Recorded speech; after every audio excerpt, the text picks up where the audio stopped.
Hare Krishna. Recently we heard a statement made by Mr. Narayan Murthy, one of the top leader of the world, that an employee should work for 70 hours a week.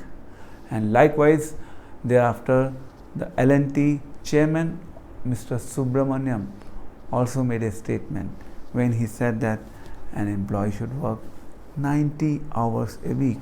Now this is simply crazy, as we have been witnessing that a lot of employees in the past, like if we talk about Anna from EY, Manish from TCS, and then we have Saurabh from McKinsey. These are just some of the cases when these young employees, because of the excessive work pressure and the workload, they committed suicide. Where is the humanity going? What these leaders are trying to propagate in the society? I am such an insignificant and a minute living being in front of these big leaders, but I also do have some corporate experience of my own life. I have worked in the corporate sector for about 12 years and I have seen both the sides. There were companies when I did experience the good work-life balance, and there were companies when the employees were practically being screwed up to the top, and then they used to get into the big stress. It's unfortunate. Now when we talk about Mr. Murthy, he said that if we will do this, then India would be number one in the world. It is very easy, it looks nice, yeah, India will reach onto the top, onto the heights. Now here we are talking about the country, but we are forgetting about the individual. India may advance, what will happen to the individual? We are not considering the human values here. We are just simply talking about growth, growth and growth. Now recently, the Karnataka government, they are coming up with some law when they are increasing the working hours. Earlier it was 9 hours per day, now it has been increased to 10 hours per day. So the whole concept is changing when we are stressing upon working more and more and more. Ultimately, what is the result? The result is simply stress, suicide, anxiety, depression, no time for the family. And ultimate outcome of all these practices is somewhere or other, the relationships are getting spoiled, divorces are happening, because practically the husband and the wife, they do not have time to give to each other. It's unfortunate. And likewise, both husband and wife, they are working very hard, they are very busy, they do not have time, they cannot give proper attention to their kids. Kids are also learning to lead a life full of freedom, full of independence. Where are we heading to? We will not have time for the family. Then what to speak about taking out time for spirituality? It is a serious concern. We do not expect from these giant leaders to make such statements.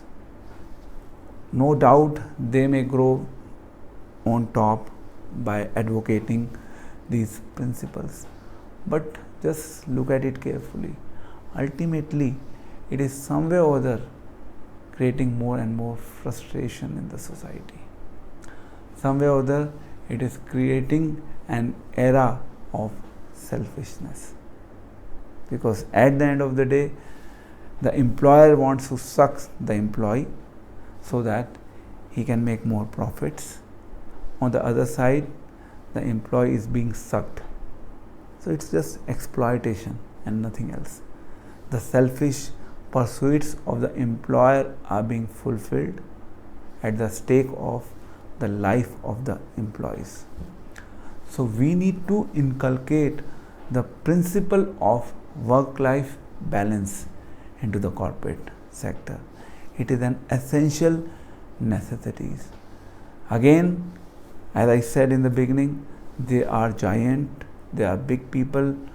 I am very insignificant, tiny and a small creature, but I do have an experience of being an employee, and I do also have an experience of being an employer, because I also have done business in my life.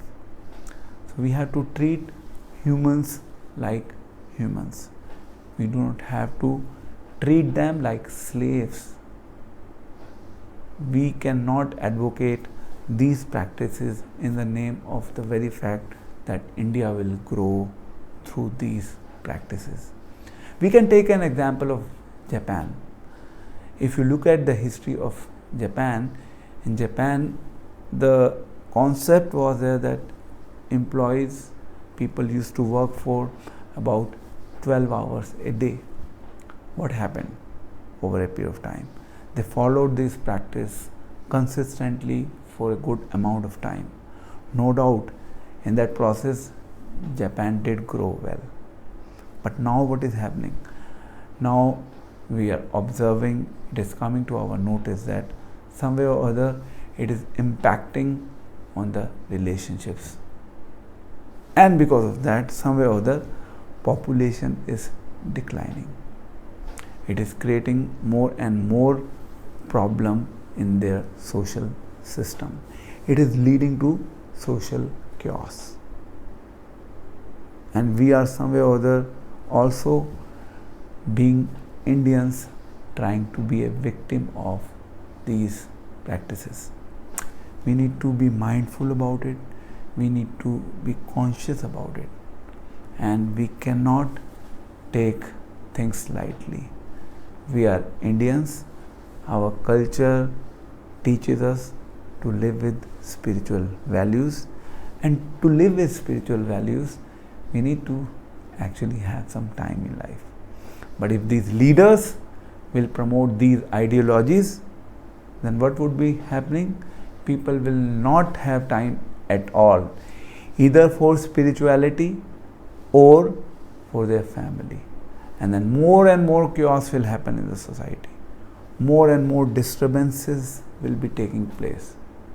And practically, we will create our society more and more hellish day by day. And what will happen to the future generations then?